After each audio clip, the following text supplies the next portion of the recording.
Guys, let's take a look at Nauru, a very small country in the middle of the Pacific Ocean that is visited by only 200 people each year. What interesting things will we find there? Do you see that blue line? That's the small stretch of road that can be mapped by Google. It's very, very little compared to other countries.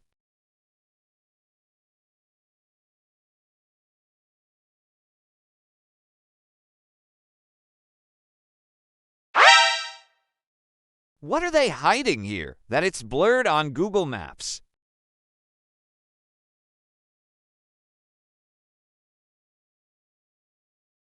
Oh, someone actually managed to photograph the blurred area. Let's take a look.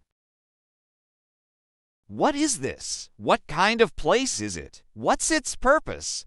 Why is it blurred? Interesting place.